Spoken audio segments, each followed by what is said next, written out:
This should be played at high volume, preferably in a residential area. Good evening, ladies and gentlemen. 1, 2, 3, lovely. Good evening, everyone, and welcome to the Maastricht edition live on Facebook. Tonight we have with us the lovely Katinka Vancam, who will be telling us about her coaching events and business, and we have our usual fun and games of This Day in History, Matt Goes Dutch, and Tracey's Tidbits, so stay tuned! Yay! Good evening, everybody. Welcome to the Maastricht edition. Good evening. Oh, well, Tracey's back with us. Yay. Hello, guten Abend. I have returned safe and well from Germany, and very nice to be back with you guys again. I missed you last week. Oh, we missed you too. Have you come back full of schnitzel and beer? No to the schnitzel, vegetarian. Yes to the beer, Irish. Is there no vegetarian schnitzel? We didn't come across it in the hills of the Black Forest, I must say. Yeah, maybe in the big cities. I did have a lot of nice noodles and things with cheese, though, and stuff like that. So ate very well. Yes. Oh, it was very tasty. Yeah.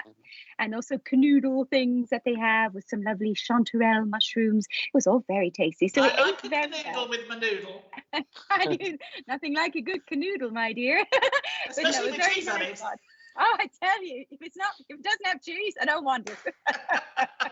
But no, very nice. As always, Germany, lovely location, lovely weather. We were certainly blessed. So my prayers to the weather gods worked out. Nice accommodation, good breakfast, good coffee, good Frühstück. So all in all, very nice. So where exactly were you? We were in a place, very, very small little place called Lauterbach, which is in the area of Hessen in Germany. So in the Midden Schwarzwald, so very pretty. So we did some walking and went through the forest and saw lots of mushrooms and things. And sort of like Andrew was referring to last week, in Germany, you can kind of do a walk and you end up at a cafe where you can have a beer or a cup of coffee or kind of walk. And then you walk on and you find another one. It's fabulous. The walk takes days, but it's all good. It's important to hydrate, right? Yeah. It is important. Yes, exactly. That's a good excuse. So I take it you drove to this place. How long did it take you? Yeah, well, it took Dave about 7 hours behind the wheel. I was a very happy side passenger. Quite a way. Well, unfortunately, it should have taken, it takes about 5 hours, but we always count about 6 for stops on the way. But sadly, we did encounter some roadworks on the German highways. And sadly, there were also a couple of accidents, one of which was quite nasty. An English car had crashed into something and the airbags had deployed and everything. So it didn't look very pretty. It was on the other side of the highway to us. But there were things like this that added a few extra delays. But luckily, touch wood, we made it safe and well. And we got back in under 6 hours. So nice. Quite okay. Yeah. I think you've done quite a few driving holidays through Germany, haven't you? We have. This is probably the third one in a row. Probably next year we might try something else. So yeah, but it's nice. With COVID-19 and everything else, it was kind of a handy option, really. So you just have to prove you were vaccinated, and off you go. You wear the masks there, indeed, still. So that was quite. Yes. How you get used to not wearing one. So we're like, oh, I gotta put my mask on. But yeah, it was nice, and indeed the weather made it all the extra nice. So yeah, good to be back. Good to be back as well. We have little Tubbs with us again, who might make an appearance in a bit, and the family is complete. Excellent. So recommendations for a driving holiday through Germany. Of course, being so close to Germany in Maastricht, it's very easy to nip across the border, but as Tracey said, do remember you have to wear your mask over there still, so make sure you still have that with you. And in Bavaria you have to wear that special FFP2 one. That's right, that's a kind of white pointy one with a little thing at the bottom. Yeah, indeed. Yeah, we got away with your regular mask that we've had here, but indeed some people were wearing those anyway, so but then and if you're going to Germany, be careful, because each state has its own rules. So that's fun research if you want to do multiple states. Like we did. That's right. If you do multiple stuff, you really need to research. But the Corona Melder app had quite a lot of handy information. Oh, okay. And you could really dig down into precisely this area you were going to, and you got quite some handy information. And it would advise you if you had to do something in advance or have certain papers with you. So, like Matt says, definitely worth investigating, especially if you're going to more than one region. Yes, for sure. But Germany is definitely worth a visit. It's a beautiful country. You always get good food. food, always get good beer. Yes, good beer. Yeah. Yeah, very nice. And We don't ask for much on the Maastricht edition, do we? Good food, good beer, and a bit of sun. I mean, we're quite easygoing, You really. even get good wine if you go to the right area. You get excellent wine, a nice little Riesling. Yeah. Yeah. Oh yes, yeah, true. Last year we went to the wine area, and really we brought home some boxes of said wine. It was very nice. They do a nice.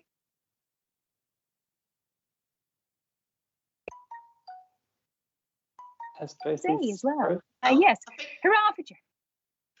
Yeah, do you know what? I remember when we did a driving holiday through France that we actually said we were going to be bringing back loads of wine. Unfortunately, the cases of wine didn't quite make it back into the Netherlands. So, yeah, good intentions and all that. We did come back. We were going to bring back loads of cheese. I think we came back with 1 packet of cheese. So yes, all the cheese got eaten, all the wine got drunk. Yeah, it was. Well, what can you do? Cheese, wine, France. I mean, really. Yeah, it would be rude not to, right? It would be rude not to. Now, while you're on holiday, people, you might fancy having a bit of a read. And today we wanted to talk about books because, Matt, on the 6th of September, it was Read a Book Day. there you go. It was Read a Book Day. So we thought we might recommend a few little books for you to read, maybe on your holiday, maybe while you're having a nice relaxing weekend at home, however you choose to read your book. To be honest with you, these days, I'm not so good at reading a book. I usually would do it when I'm in bed, but by the time I get to bed, I last all of about a minute if I'm lucky, and then that's it, I'm gone. So it would take me several years to read a book these days. However, we've all got books to show you because we've all decided, well, we've got some books that we would recommend, however you choose to read them, wherever you choose to read them. So Matt, what would you recommend as a good book to read? I'm the opposite of you, Joe, actually. If I read in bed, I will stay up until like 1 a.m. reading. Really? And I won't sleep because I'm like, no, I want to finish the book. But yeah. That's So an I age recommend, thing. well, it's backwards, isn't it? This is No. Vanity Fair by William yes. Thackeray. Excellent. It's quite a tome. It is. It's a heavy one. It It's is. like 900 pages. But it's a really good book. It's a satirical look at Vanity Fair, so like British society in the Yes. Napoleonic Wars, and so that's like 1815. Mhm. It is a bit racist, I'll be quite honest with you. There are a lot of things I'm like, ooh, you cannot say that. That's not good. Okay. But as long as you're aware of that and contextualize it, Yeah. I think it's okay to read it. But yeah, I actually read this in a week, and it's a very long book. So it was very really? good. Yeah, because I went to the UK, didn't I? And I had a lot of train journeys, and I was just reading this book because it was really good. So yeah, I recommend this one. I left my other one somewhere else, but I read an Agatha Christie book. Ooh, very nice. It's called Poirot's Last Stand or something like that. Oh, It's the last yes, Poirot. The it's a good last one. one. Yeah. I have not read any of the other ones, so I just picked this one up in the charity shop. Oh, and there's little tubs. there it is. Oh, there goes And little he's tubs. gone outside. That is Either also way. a very good book. It's Poirot's Last Stand. But you know, like if you ever watched it on TV, it's always the same format. They set everyone up, Pretty and then you have much. to try and work out who it is. And it was a great read for a train journey. So I also recommend A cozy mystery, as they would say. Yeah. I love a bit of Agatha Christie. I think they stand the test of time. Oh, they do. certainly I do. have And quite the a thing pleasure is, with them. whenever you see the TV adaptations of them, all the big names want to be in an Agatha Christie, whether it's the TV adaptation or a movie adaptation. I mean, it's littered with all the top actors. It's amazing. They love it. Love it. Mhm. Yeah, you see a lot of famous names in You there. do. It's quite You interesting. do. So, Tracey, what have you got? Oh my God, I have quite a few. I heard books and I went wild. So this is the book that I took with me on vacation. And this is one of 7 in a series of books from Nikki French, a good old kind of fiction novel. And this is the one called Day of the Dead. So this is the 7th installment in the story around Frida Klein. So if anyone's out there reading that, they're ever so good, but you should really read them in order. So you best start at the beginning. But this is the last one. So there is an end to it. Then I also had this one, a sort of also kind of old classic classical murder mystery type, Raymond Chandler, The Big Sleep. Now, very nice. this kind of quite a classic, very different style of writing. It's kind of that certain style and genre, but very, very nice, and definitely one to try if you're looking for something that's not fictional. Two of my favorites, because I love the dog. Monty Don wrote this one called Nigel. This man is a rock star. Now, sadly, poor old Nigel has passed on since this book was written, which makes it all more sad to read through it. But Monty Don, such a cool chap and such a love of animals. It was really an interesting read, which was good. I just want to confirm, Tracy, it was Monty that wrote the book and not Nigel. Yes, it is. Yes, but I'm sure Nigel had some input along the way. Another non-fictional one is from one of my all-time favorites, Michael J. Fox. He's written quite a number of books. Of course, he's now suffering with Parkinson's disease, and he started up this foundation. This is the latest one, No Time Like the Future. Beautiful hardback copy. And I must say, I've only read the first 6-7 chapters so far, but it's really interesting viewing, very heart-wrenching and very honest. So if you love him from Family Ties and Back to the Future, those kinds of movies, then this one is maybe a nice one to read. And last but not least, a recommendation I received, so I'm going to be reading this next, from our very own Val, who writes some of our blogs for us. This is one he recommended. It's from Chris Pavone, and it's called The Expats. So it's actually about a story set in Luxembourg, following some expat people who live there and their daily lives. And as Val said, it's sort of like our lives, but perhaps a little bit more action-packed with a little bit more intrigue. That said, if no one's watched an episode of the Maastricht edition, well, I was going to say, it doesn't get any more exciting than this show on a Thursday, I can tell you. We could have our own show completely. So, but there you go. Those are a couple from my side. Joe, your turn. Well, I've been very practical here because I've condensed 6 books into one.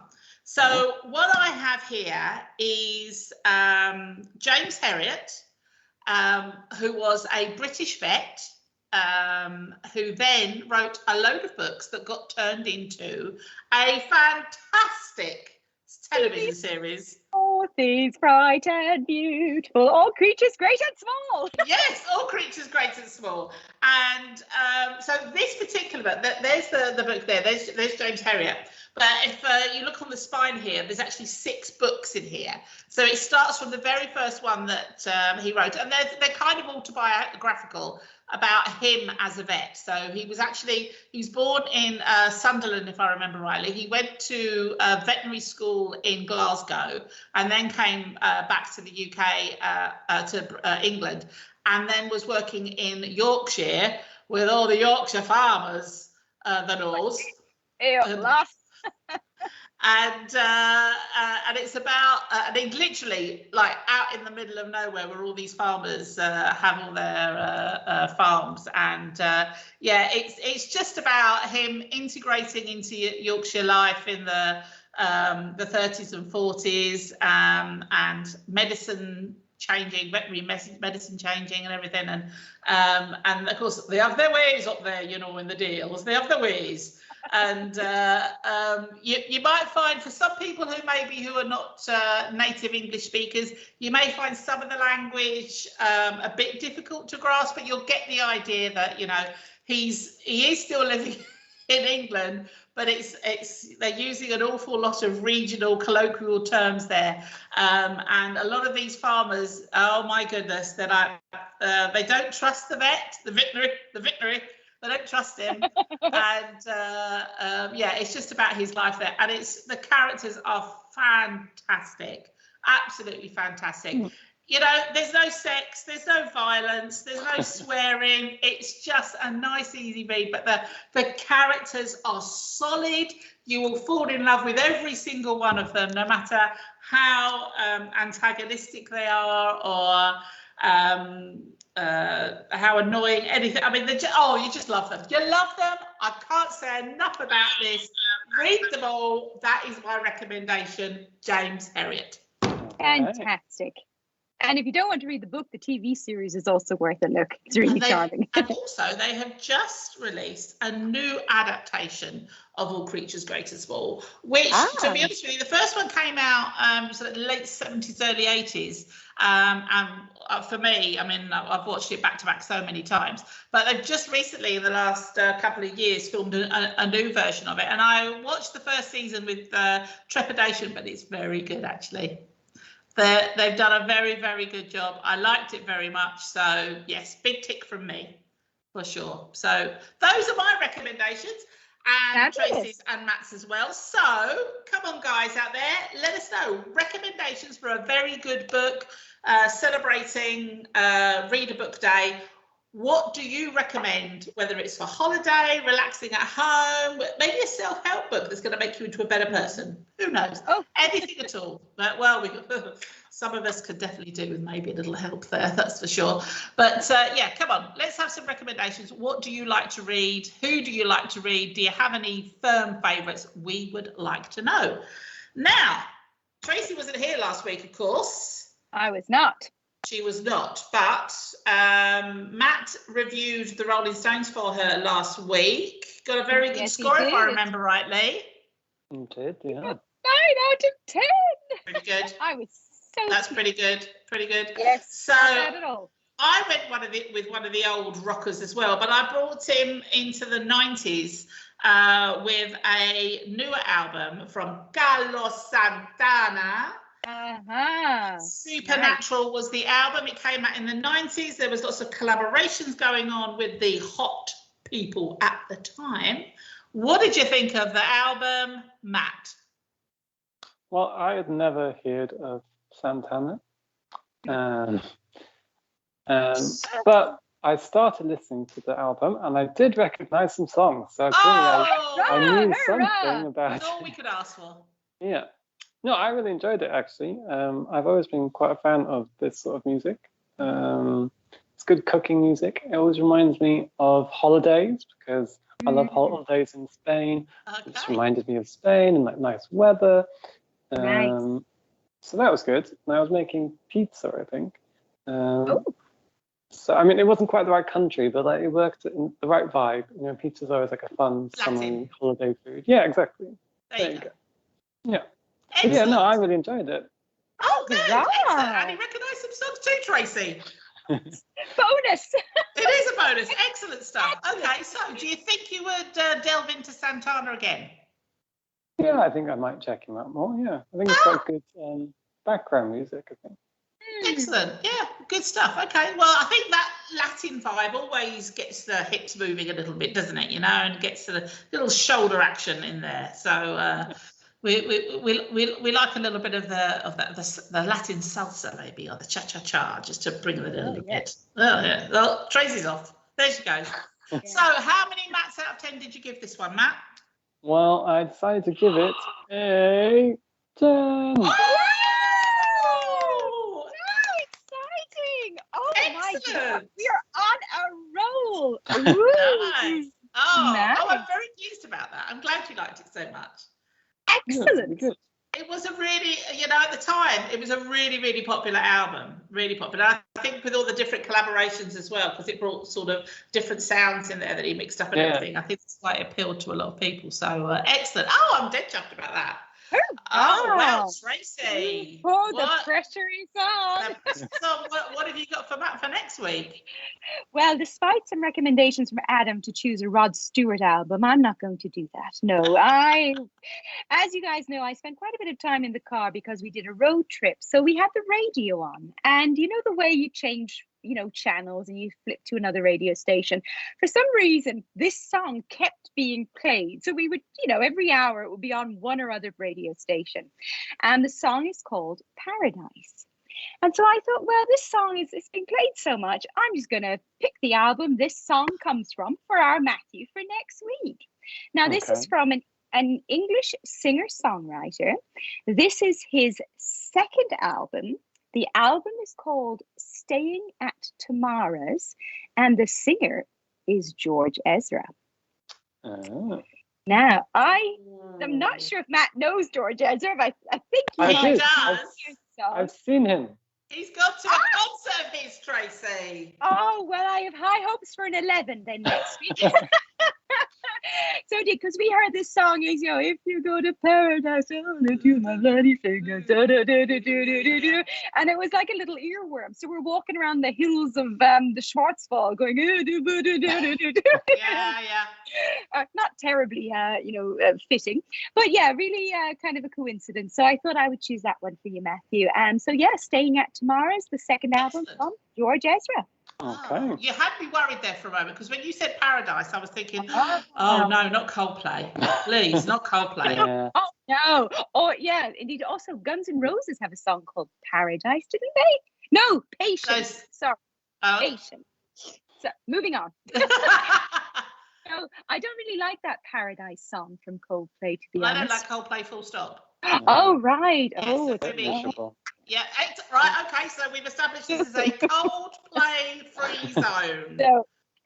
We will not be choosing Coldplay. We already know what the score would be if we gave him that. Excellent. Oh, well, I'm pleased about that as well, actually. So that's good. I'll be interested to see what you think of that next week then, because yes, I knew that you liked George. I knew that you'd already been to see him, but I don't know how much you know about this second album. So it'll be nice to know if he's still living up to your expectations. So that's good. But I like George. George, yeah. I think, if I remember rightly, a couple of years ago, he broke his leg or something, and he was doing gigs without being able to move. He was just standing there with his leg in a plast or something like that. He couldn't move. So, yeah, fair play to him. Anyway, It wasn't so good live, though. I'll tell you that.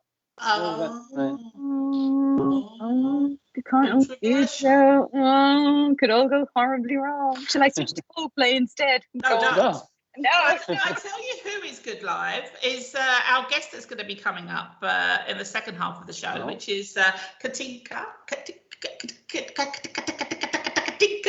I just Katinka. Oh my God. That would annoy the hell out of her, I'm sure. If I was her friend, I'd just be going around going, Katinka. I just love the name, Katinka. I mean, it's like Tinkerbell, isn't it? I love it. It is very nice. We like it. Oh, poor Katinka. I promise I won't do that when you come on air. I promise. But Katinka Vancam is going to be here from Vancam Coaching, and she's going to be having a chat with us after the news about local businesses integrating with local communities. There's a big event coming up that they're going to be talking at, and there's all sorts going on. So yes, looking forward to that. In the meantime, I think Katinka's watching. She's going, please don't. Dad, I don't want to come on this show anymore. Stop mentioning me. Oh dear. Oh, Joe, I think you better do this day in history. Maybe you can appease the situation. I think it's probably time to relax a little bit, isn't it? And do you know what? So. It's so hot. Oh my God. It's a bit sticky at the moment, isn't it, boys and girls? Oh my goodness. I think it's time to maybe stick the fan on, put your feet up, have a nice cold glass of something, anything at all. Relax, because it is time for This Day's History.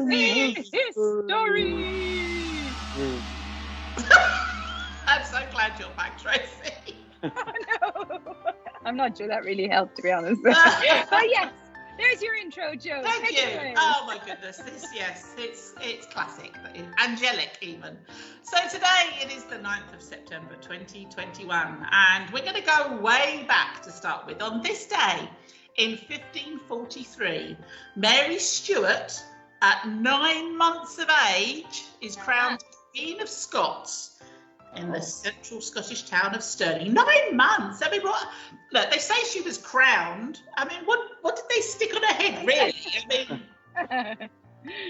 yeah, did they make her a little crown, especially just sort of, or just like a hat, like a little woolly hat.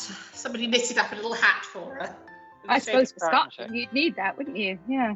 Well, that's very true, Tracey, actually, very true. 1753, on this very day, the first steam engine arrives in North American colonies. I bet they were very excited about that. 1776, on the 9th of September, Congress officially renames the country as the United States of America. Before it used to be United Colonies. Oh, right. In 1867, Luxembourg gains independence. Now, Tracey, have you been to Luxembourg? I have not. No, wait, I just told a lie. I have. Many years ago, I went to a place called Vianden, which I believe is in Luxembourg. But it's only 2 hours drive away, Tracey. I know. I even went by train because I didn't know Dave back then. So it was old school. I was on the train and it broke down in Belgium. Oh, was it terrible? Wow. I was really late in the dark and the rain. It was. I don't want to talk about this anymore. Okay. Well, I've had a lovely weekend in Luxembourg, so I think it's really nice, and I would recommend it. Tracey doesn't, but I would. Well, probably it's the transport. That's the problem. Yes, go by car. Go by car. There you go. In 1912, on this very day, J. Verdrines becomes the first to fly over 172 kilometres per hour. Must have been very excited as well. 1913, the following year, another pilot, a Russian by the name of Pyotr Nesterov, becomes the first pilot to fly a loop in his Newport 4 monoplane. However, he was arrested and kept in custody for 10 days for endangering a government property. Naughty boy. So, I don't think maybe he hadn't actually got that high. But yes, he did a loop anyway. He was very excited and probably got arrested, which kind of spoils your day somewhat. Well, yes. In 1921, on this very day, Guatemala, Honduras and San Salvador agreed to become the Central American Union. And in 1950, the first use of TV laughter tracks was used on the Hank McCune show in the US. Now, I've never heard of Hank McCune, I've never heard of the Hank McCune show, but in 1950, that's when they decided to use these laughter tracks. Now, these days, you can usually tell, I think, when they've got that canned laughter, as they call it. I'm not a big fan. I think, No, it's not great. It does feature a lot in maybe old sitcoms as well. Yes. They have canned laughter and stuff, and it's not the greatest. No. I think the problem is when you watch the old programmes, because our sense of humour is more sophisticated these days, and we don't laugh at it so much as we maybe did then, that when you hear the canned laughter, you're sort of like, well, that's not funny. Oh, really? It's quite funny because actually just a couple of weeks ago we watched an episode of Fawlty Towers, which does have canned laughter. I still found it very funny, to be honest. Really? Oh, I can't be doing with that anymore. Oh, I think. Well, anyway, I still like that one. I know it is very, very popular. In 1956, on this very day, Elvis Presley appears for the first time on the Ed Sullivan Show. That was a really big deal in those days. Big deal, yes. Big deal. In 1967, Uganda declares itself independence from Great Britain. And a few years later, in 1971, John Lennon releases his Imagine album. Yes. Maybe that's one for Matt. Could be. Although he is not a huge fan of the Beatles, is he, our Matthew? So, although that's the number one albums I recommended, it went down quite well. So yeah, you could try it, Joe. Maybe. Well, I shall give it some thought. In 1979, British film The Bitch, starring Joan Collins, which is a sequel to The Stud, were both based on novels by her sister Jackie Collins. Now, I have met Joan Collins about 15 years ago. What a lovely lady. Very stylish. Yes. Oh, she does look quite fabulous. She's very stylish. She had a Chanel suit on, looked immaculate. Absolutely immaculate. Very nice lady. In 2000, the US Open women's tennis, Venus Williams wins her first US title. Now, I was thinking about this, 2000, for goodness sake, it's 21 years ago. And the Venus Williams are still out there doing their stuff at the highest level. They're still winning these tennis tournaments. 21 years ago, Venus won her first one. I mean, it's crazy. Absolutely crazy. They're still going. 2015, Queen Elizabeth II becomes Great Britain's longest reigning monarch at 63 years and 7 months, beating the previous record set by her great-great-grandmother, Queen Victoria. And finally, in 2019, scientists reveal evidence of humans' earliest milk consumption.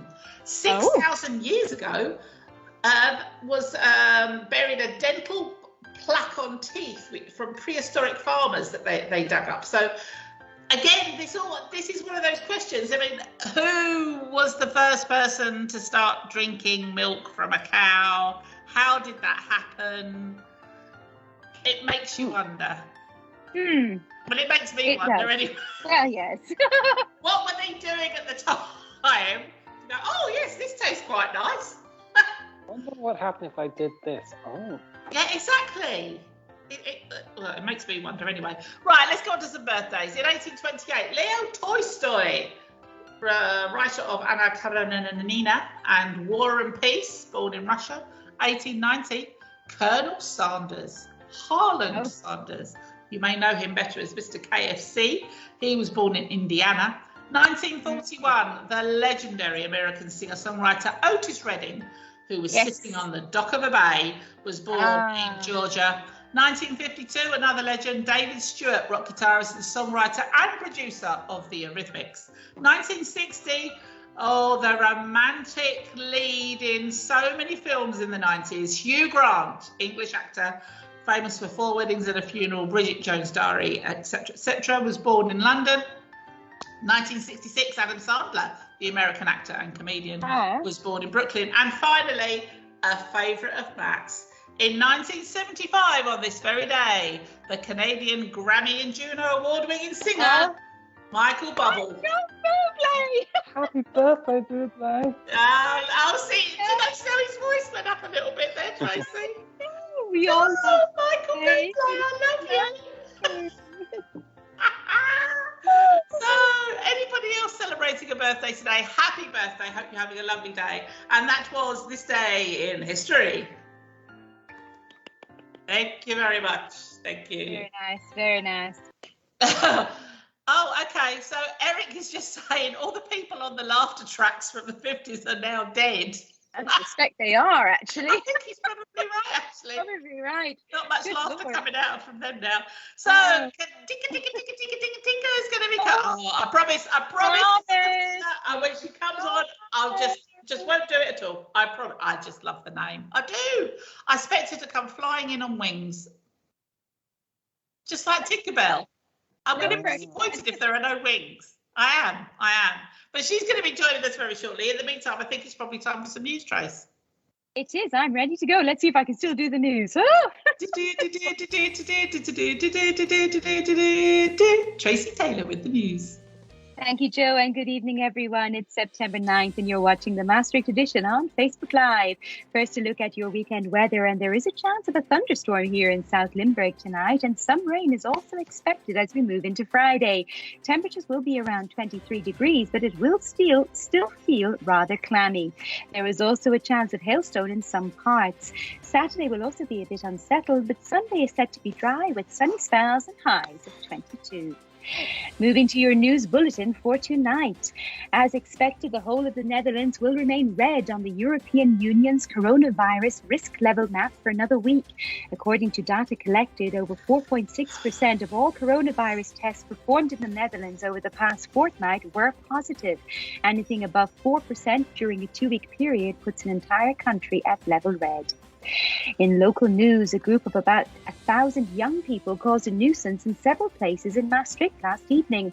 The group was initially moved on from St. Petersburg before subsequently being evacuated from the city park at about 10:30 p.m. No arrests were made.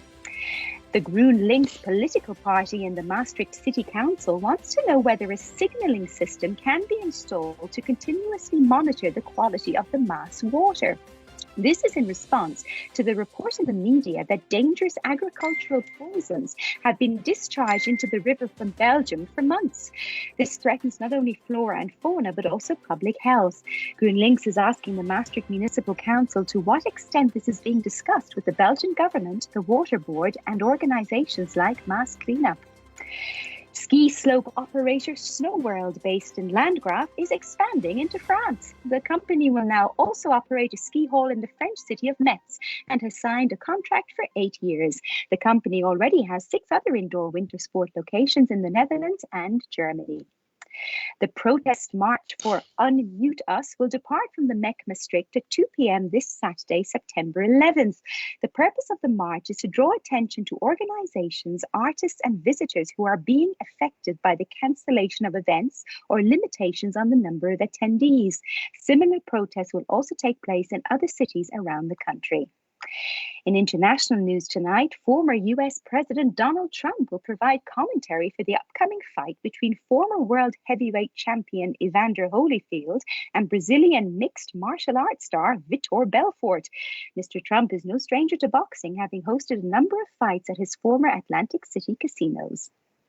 And El Salvador has become the first country in the world to accept Bitcoin as legal tender, despite widespread domestic skepticism and international warnings of risks to consumers. The government claims the move will give many Salvadorians access to bank services for the first time and save $400 million in fees on remittances sent home from abroad every year.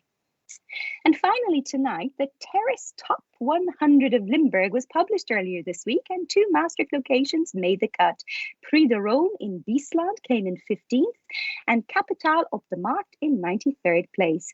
Criteria to be chosen include having at least 40 terrace chairs and being open at least 5 days a week. For the best terrace in the province, you have to head to De Zeus in the Helden in North Limburg. And that's it for tonight. For more local news, you can follow RTV News in English on Facebook and Instagram. If you are a local business, be sure to check out the Support Your Local Business South Limburg Facebook page, a joint initiative between #Maastricht and the Maastricht Edition. And if you want to discover events, concerts and cultural activities going on in Maastricht and the surrounding areas, head on over to maastrichter.com.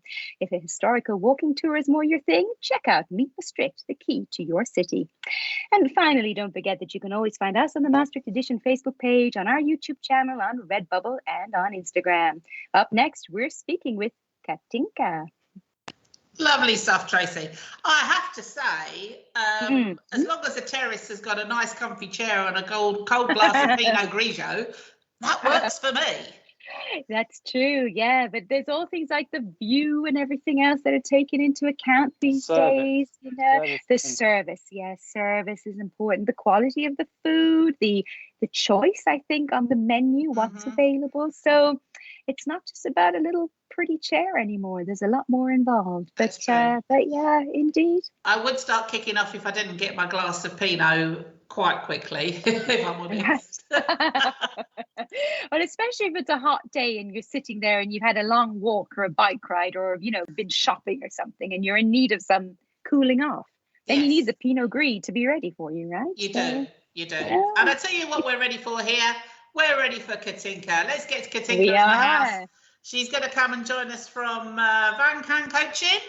And I think there she is. Hello, Katinka. Right. Welcome to the Maastricht Edition. Lovely to have you with us. Thank you. Happy to be here. Thank you for having me on the show tonight.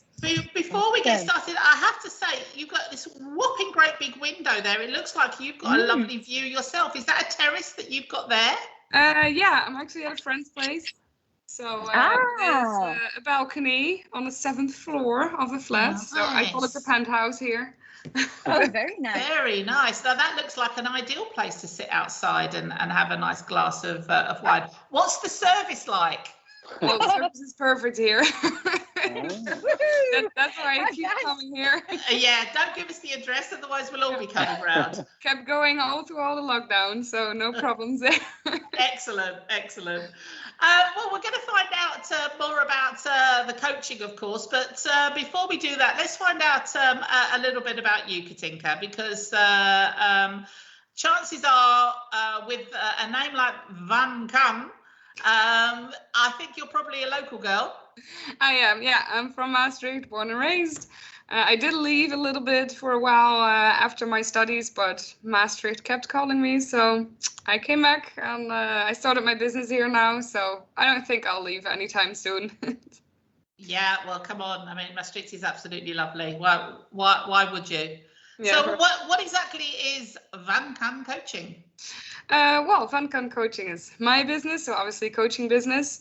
And yeah, I registered 4.5 years ago it is now with Vancam coaching because I knew I wanted to do coaching, but I wasn't sure like what kind of coaching yet.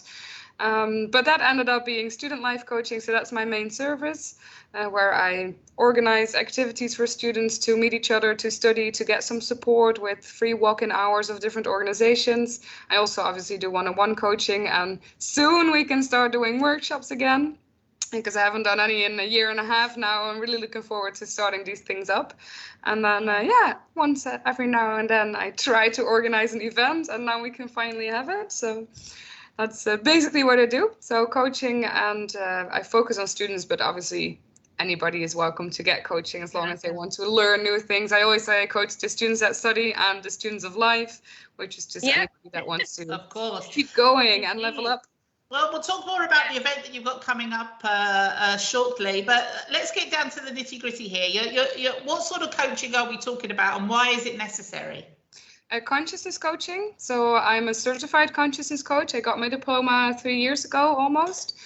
Yeah, and why is it? I mean, it's something that I discovered. It came on my path. I've always struggled with my personal development throughout my studies, where, I mean, I was learning a lot, obviously, and I studied social work. But even when I was done with that, I had no clue, like, who am I? What do I want to do in life? Who do I want to be?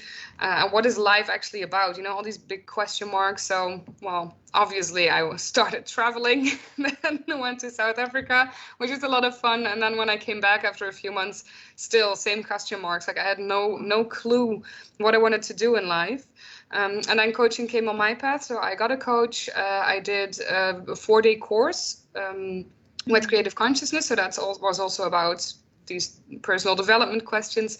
And that just completely changed the game for me. Within 4 days, it was so clear to me what I wanted to do in life, who I was at that point, but also who I wanted to become and how I could get there. And I think this is really something that we are all missing because we learn so much in school, but nobody ever tells us, like, this is a human being, this is how they work, and this is how they work together and how they influence each other. So yeah, I think personal development is just so important, and I really believe that should be in the curriculum of any education anywhere and just provide it to students, you know, as a standard when you are studying. And I think that's really missing right now, and it can help you out a lot with getting through your studies healthier, but also being ready for the life after. But personal development. Sorry, Matt, go on. I think that's so true, because in my personal educational past, I've never had really any sort of guidance on personal development. Maybe there's 1 or 2 talks a year at the university or school. A career advisor comes in and says, here are your options. And there's no guidance about how you choose those options or how you decide if you're the right fit for that job or which area you should go into. I think what you're doing is really important, actually. I completely agree that this should be part of the curriculum, that people should be guided from the beginning of school, so you know how to make these decisions. Because otherwise, I think a lot of people end up in this situation at some point in life. They go, why am I doing this?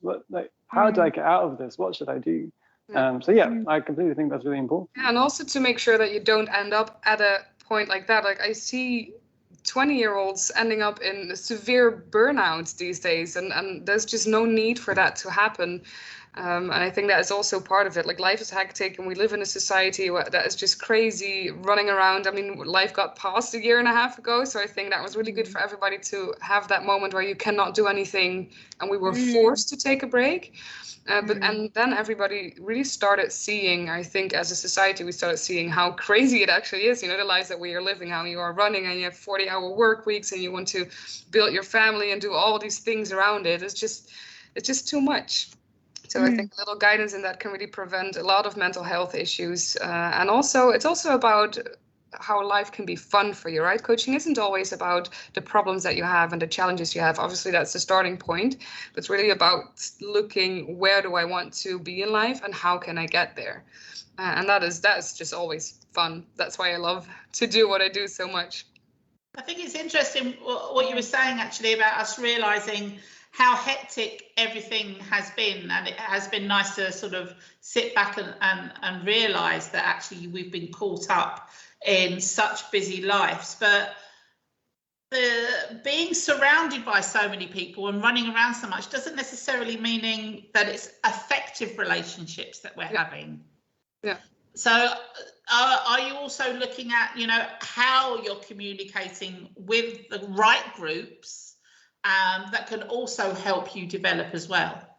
Yeah, absolutely. I mean, for me personally, that has always been a big challenge. Like I said, I grew up in Maastricht, and I love the city, but also living in the same place your whole life, it brings a lot of challenges with it as well. So there has been certain scenes where I was in when I was younger that at some point it was really hard to get out of it, when I wanted to make these big changes in my life and wanted to get rid of certain people or certain communities, or, you know, take a step back from some things. That's almost impossible when you live in the same city your whole life. So that's a really big challenge. And I see that happening. I mean, the other side of that is that students come here, you know, international students. We have a lot of expats here in the city, and it's also very difficult to connect to things. So making these decisions, like who am I spending my time with, based on what is right for me, that is very difficult because we get this fear of missing out. We haven't had it for a long time, but you see it now. I was at the park yesterday, chilling with a friend of mine, and all of a sudden we're like, what's happening? There's just like 1,000 people here. And I had to leave. And because it was just too much, right? Just the noise and the people, and it's crazy. We're all throwing ourselves back into that life. And these are quite big decisions, because as human beings, we are naturally social creatures. So you want to be around people, you want to be important and do something, change things in the world. But to make these decisions and do that in a way that benefits you, and it's something that matches you, you know, your core or whatever your purpose in life is. It's very difficult to figure that out if you don't know what questions to ask yourself and where to look, what directions to go to. So yeah, these are definitely things that I'm working with that every day as well. I sometimes get coaching as well when I'm just stuck in something, but I'm really happy that I can do that for the students that I work with as well. I think it's nice that your generation have this awareness that this is important, because certainly for my generation, you know, many of us have reached the age of 40 or 50 and we still don't know what we want to do when we grow up, you know. Or I mean, they call it a midlife crisis, but there certainly is certain stages in your life where you're kind of thinking, well, what do I do next? Now, if you learn the skills at a younger age on how to actually manage moving forward with your life skills that you have learned over the years, then that's going to be something very, very useful, because it's not just about when you're studying or when you leave uni. Yeah, no, exactly. And that's also why I say, for me, everybody is a student of life, because we keep figuring life out every day and things happen. I don't think anybody in the world was prepared for like a worldwide lockdown and a pandemic like this. And then you just have to figure it out all over again. Like every day is a new adventure. And really, I think it's very important that we have these, you know, handlebars for us. This personal development is just the baseline of everything that we do in life. And I also think that for my generation, so I'm 29, so for my generation, yeah, definitely it's becoming more necessary as well, because we cannot study anymore and then leave with a job. That rarely happens anymore. And the whole world out there is so competitive, and we're not just competing other human beings, we're competing against computers now as well. And so it became more important in the last few years, or maybe the last decade, to see what makes you happy, because otherwise you're not gonna survive anymore. No, I think that's completely true. Like, it's this idea that you have one job and you keep that job for the whole of your career in the same company, you don't move. That's completely gone now. And I think a lot of people still think like that they have to come out of university, find this big job, and they'll stay in it for the rest of their lives and they'll be sorted. But reality is that you need to change your job maybe every 5 years or something, you'll have a completely different career, completely different direction, and that's fine. There's nothing wrong with that. Yeah, Maybe I that's think the it's sort of amazing if mentality you get the people need. opportunity to make these changes and to try something new. If you've been working somewhere for 10 years, try something new. I have that luxury because I started my own business, so I can do something new every day if I want to. But that's also one of the reasons why I only do one-on-one coaching 2 days a week. So I have my coaching days. Because I wanted to create that space for myself to keep experimenting and trying things out. You know, do I want to start a podcast? Let's do that. I started a YouTube channel that failed. That wasn't for me, but I'm happy that I tried it because now I know this is not for me. I can focus on something else. So you have a big event coming up soon. Yes, I do. Finally. So the 2nd of October, Saturday is that 3 weeks? 3 or 4 weeks. Yeah, I think so. 3 weeks. We'll have the Energizer event. It's been planned since the 9th of January, so it's been a long time coming. Wow. Almost a year ago. So last year in October, I've always wanted to organize an event. I've organized a lot of events for like organizations or other people or communities. Now I wanted to do something out of my own passion. So that became the Energizer event. We're going to have 8 speakers. There's going to be 4 workshops, 4 Energizer talks, a vegetarian lunch, and networking drinks. And I wanted to do that in January to have an amazing start of the new year after all these lockdowns. The winter depression you're in January, to start that 2nd semester as well. But then in December we went into the first lockdown, so I kept postponing it.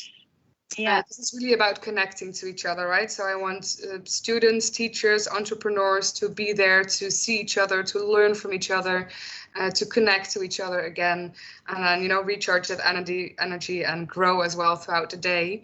And that's really why I organize it. So that's also why I decided to not change it into an online event. And people that bought tickets in December already have been very patient. And keep postponing it. Obviously, everybody that wasn't here anymore after the summer got a full refund, but there's still enough space because now the restrictions are not that heavy anymore, so we can have more people at the event as well. And I'm super excited. Excellent. I can imagine a busy couple of weeks ahead. Where exactly is it being held? It's in Week at Master Services and Care. So this is also a community and organization and stichting that I know very well. I did a lot of volunteer work for them. I've worked together with them, and now I'm very happy to organize this at their location because it's a service point as well. So they connect a lot of different initiatives, businesses, anything. So any question that you have, you can basically go there and they know where to go to find your answers. So it's very local, and there's a lot of, so all the speakers are entrepreneurs. They all have their own business. So also helping out by sponsoring the event with them being there and helping out for me as well to be able to organize it. So that's super awesome. And it's going to be just a super fun day. So everybody can pick and choose from the program. With a regular ticket, you can go to 2 workshops and to 2 Energizer talks. And then if you buy a VIP ticket, you can go to the whole program. It's going to be a welcoming bag with goodies from all the sponsors. And that can be, just nice goodies for you to use during the event. Or there's going to be discount things in it as well, and coupons and just a lot of things to try out, because I also want everybody to leave with a lot of energy, of course, but then also new ideas of where to go next or what businesses are there. Because I think especially in all the lockdowns that we don't see anymore what is happening in Maastricht.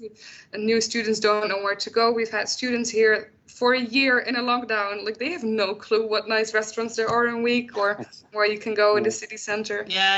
So we want everybody to also be connected to each other and then see do something after the event as well. Absolutely brilliant. That's really so, cool. Yeah. If people want to get tickets, how do they go about that? You can buy a ticket on my website. So that is vancamcoaching.com/the_Energizer event. But easiest is always on Instagram, because there you can find me at student_life_coaching, and then all the links are in my bio. I also have all the posts there of the speakers introducing themselves, so you can find all the information you need there. And otherwise just shoot me a message if you can find the links. Indeed, I'm just on the website as we speak, and I see there are some regular and VIP tickets still available. And also very exciting, one of our former guests on the show, Michelle Powell, is one of your speakers, which is quite exciting. And I think you also have Birgit, who's one of the sort of psychologists we've had on the show. Yeah. And I think there's also Katarina, our dance aficionado, who's also appearing. So yes, so we know a couple of people on the speaker list. So it's like one big happy family. Yeah, it is, yes. Yeah. Excellent. Oh, well, we wish you all the luck. I'm sure it's going to be a roaring success. And yeah, it's going to be worth the wait. I know it's been such a shame having everything postponed over and over again, but now it's all coming together, and I expect everybody will walk out of that event with a hop, skip, and a jump. Yeah, absolutely. Super. With that little jump, ready for life. With their little bag of goodies. So it sounds fantastic. We shall get all the links onto our socials after the show. So anybody can get hold of you then, even for any one-to-one coaching as well. They can just get hold of you through these links as well. Yeah. Yeah, or just to connect and have a chat. Everybody's always welcome to just shoot a message, especially on Instagram. I'm there all day. I know that people always wait a long time to get in touch with somebody, but just shoot me a message, even if you just want to say hi. I love to have a chat with anybody that feels like they need a talk, and then we can see what else you need, and also need to just connect to everybody here. Excellent. Well, it's been lovely having you on the show, Katinka. Good luck with the Energizer event, and we hope to catch up with you again soon. Yeah, absolutely. Thank you guys for having me, and I'll see you later. Take care now. Bye. Bye. Oh, bless her. That sounds like a good event. It does. Very inspirational. Very, very. Yeah, you can check it out online to see all the speakers. And indeed, on Instagram, there's a little sort of photo with a little kind of bio of what each speaker is all about and what they're actually going to speak about, which topic they're going to cover. So quite interesting. So it's the Instagram feed has all the information you might need. So, but yeah, still tickets available. So go shopping soon. And a veggie lunch. A veggie lunch, yes. And networking drinks. Sounds great. Yeah, indeed. It's all good. Yes. See, again, food and drink, the Maastricht We're edition. there. Yeah, we're very happy. Yeah. Just invite us for a beer or something to eat. That's all you have to do. We're quite easy, really. You know, we're no divas here. Oh dear, yeah. But do they invite us? Do they? No. I mean, really. There's a reason why we're here every Thursday, because nobody invites us. That's why. Come on, people. I know. Billy no mates, all of us. Yes. Well, at least we've got each other. True. And I tell you what we do have. We've got Matt Goes Dutch. Oh, yes. So what I mentioned earlier. Week, Matt? Well, I mentioned earlier that it was Read a Book Day on the 6th of September. I don't know if this is a real holiday. I just found it on the internet and went with it because I had no other idea. But I've never looked into Dutch literature before. Personally, I never knew anything about it. I thought, well, maybe that'll be interesting to look into. I don't know. I've not actually read any yet. But I found out that there are 3 big main authors from the 20th century, which you should read if you want to know more about Dutch culture. I believe one of them, actually, Tracey mentioned earlier. Did she? Oh, did she? We shall find out. Oh, wow. So they're called the Grote Drie. So first we have Willem Frederick Hermanns, who is known for his austere and controlled use of language and narrative. And he explores the themes of the human condition and in difficult periods in European history. And 2 of his most famous works are The Donkere Kamer van Damocles, The Dark Room of Damocles, which was published in 1958. And it's a thriller about a man who takes part in operations against the Nazis during the occupation of the Netherlands in the Second World War. And it's also seen as a philosophical exploration of the human condition. So that's a good one to explore Dutch history as well, I think.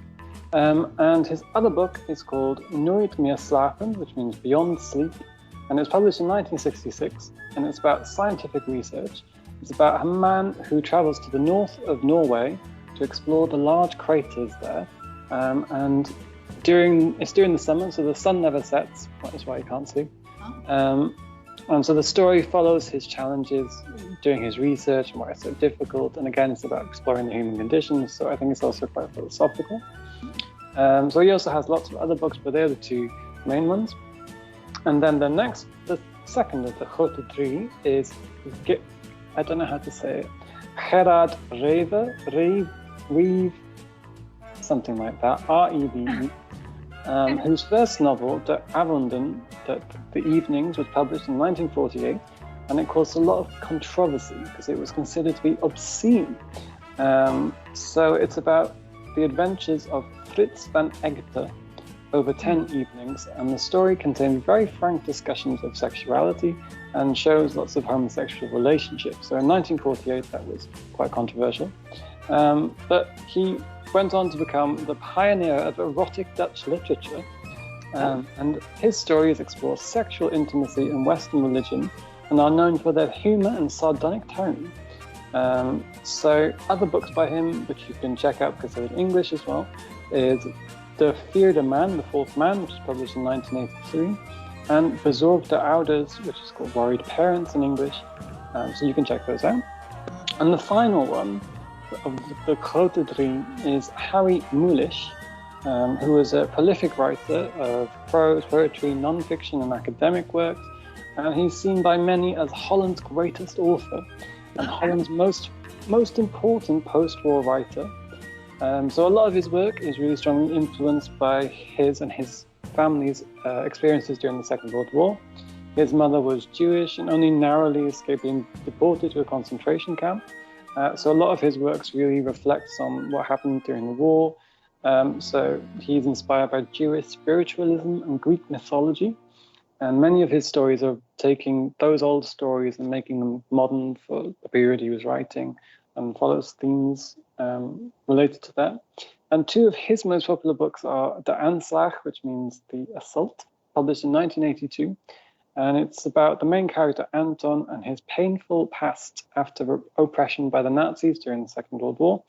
And it begins with the discovery of a body outside his home. And it's about his attempt to remember what has happened because he can't remember. And it's all an exploration of how we deal with memories.